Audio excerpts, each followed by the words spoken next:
인간의 수명은 굉장히 빠른 속도로 증가하고 있고 2011년 타임지는 이미 2045년이 되면 인간이 더 이상 죽지 않게 된다는 그런 기사를 내기도 했습니다. 또 2015년에는 지금 태어나는 아기는 앞으로 142살까지 살 수 있다. 그렇게 인간의 수명이 계속 증가하는 그런 시기를 살고 있게 됐고요.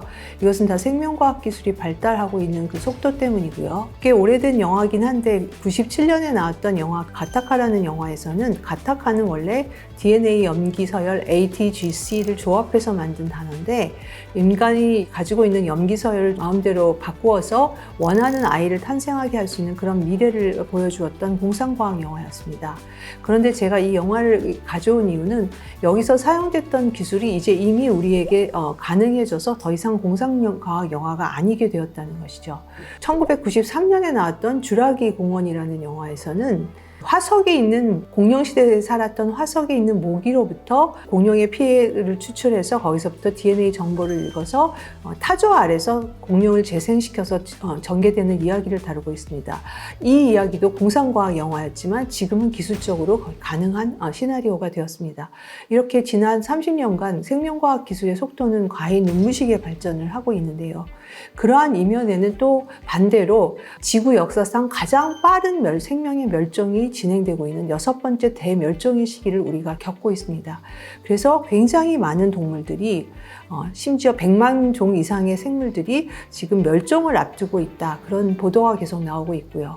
그러면 일부 사람들은 멸종이 되면 어떠냐, 인간만 살아남으면 되지 않는가 이렇게 생각을 하실 수도 있는데 문제는 다른 종들과 인간의 생명은 긴밀히 연관되어 있어서 이런 다른 종들이 멸종이 되면 인간의 삶도 어려워진다는 사실입니다.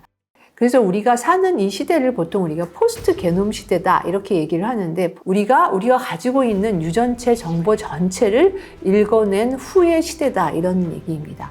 그래서 인간의 유전체의 전부를 읽는 과학 프로젝트가 93년에 시작을 해서 2003년에 끝났는데요. 물론 2001년에 초판이 나왔고 그 이후에는 우리가 유전체 정보를 전부 다 알고 있습니다. 인간의 유전체도 알고 있고 인간만 읽은 것이 아니라 다양한 생물종들을 다 읽었기 때문에 대부분의 생물체의 유전 정보 전체를 우리가 읽어서 알고 있는 시대입니다. 그런데 우리가 DNA ATGC라는 그런 유전 정보, 염기 서열의 배열을 이렇게 읽는다고 해서 그 의미를 안다는 이야기는 아닙니다. 인간은 다 다르게 생겼지만 99.9% 유전 정보가 동일하다. 이 얘기는 무슨 얘기냐면 진화상에서 인간은 굉장히 신생종이다 이런 얘기입니다. 즉 많은 변이들이 축적될 시간이 아직 없었다. 인간이랑 굉장히 유전 정보가 비슷한 침팬지 같은 거를 보면 인간보다는 개체 간의 다양성이 훨씬 높거든요, 유전체에. 그래서 우리가 신생종이라는 걸 알 수가 있고 놀랍게도 그 중에 유전자에 해당하는 부분은 전체의 2% 정도밖에 안 됩니다.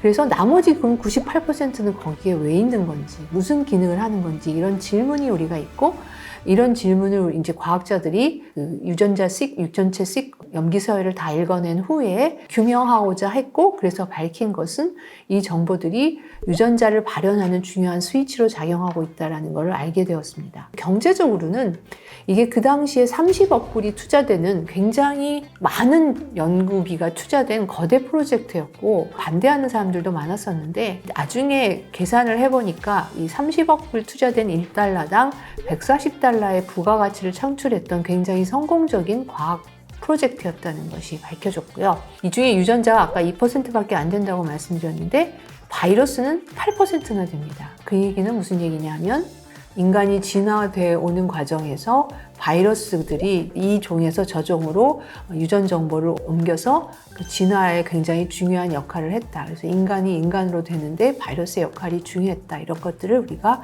예상할 수가 있습니다. 처음에는 굉장히 비용이 비쌌는데 그 후에 염기서열을 읽는 방법에 혁신이 일어나서 굉장히 싼 값에 우리가 개체 유전 정보를 다 읽어낼 수 있게 됩니다.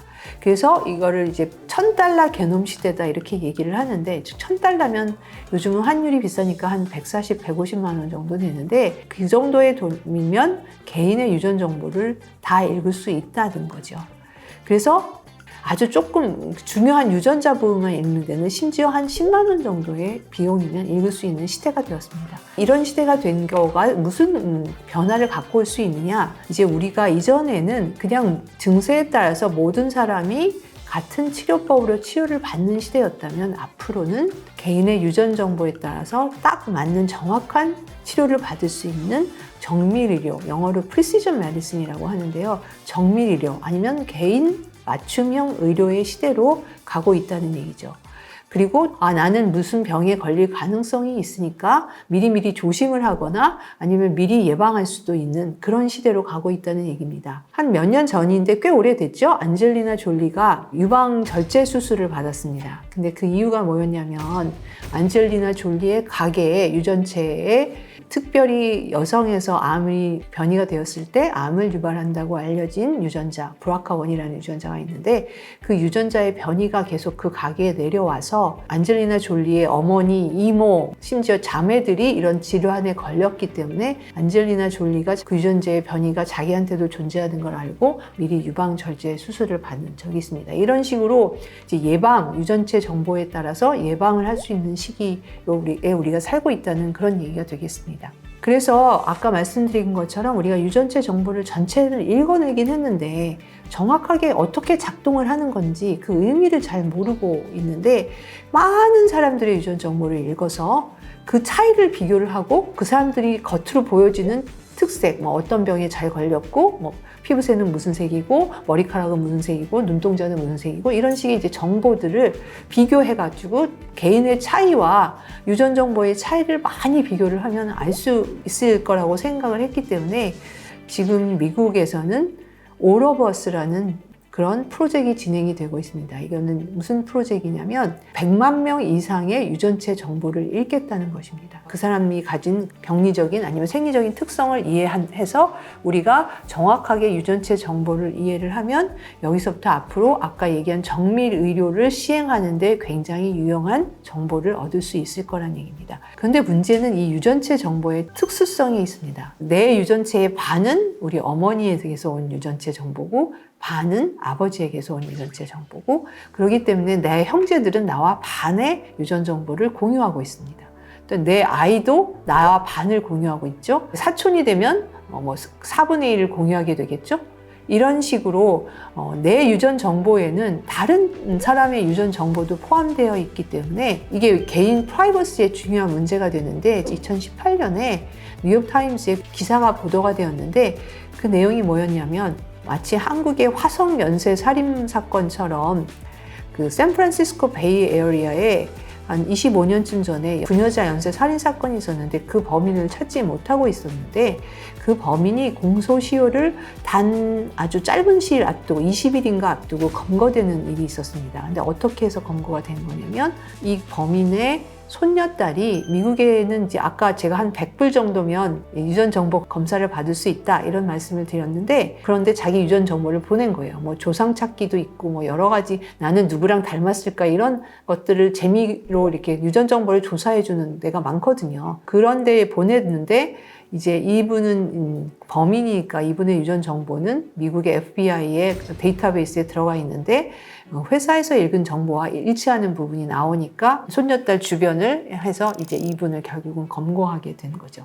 이런 식으로 유전체 정보는 우리에게 의학적으로 중요한 정보이고 유용한 정보이기도 하면서 또 프라이버시와 관련돼서 굉장히 조심하게 다뤄져야 되는 정보이기도 합니다. 생명과학 기술은 되게 양날의 칼 같은 그런 성격을 갖고 있습니다. 굉장히 유용한 측면도 있고 굉장히 위험한 측면도 있습니다.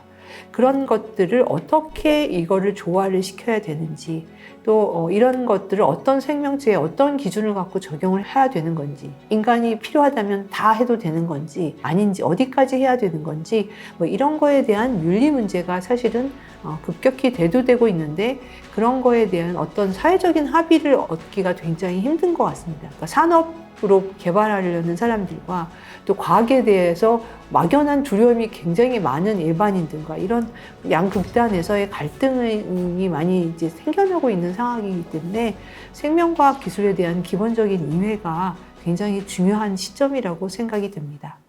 끝나지 않은 여정, 변화의 물결소. 우리의 질문은 계속될 것입니다. 거대한 역사로 읽는 인간의 욕망과 부의 흐름, 새로운 부의 미래를 알려드립니다. 자본주의의 적은 자본주의,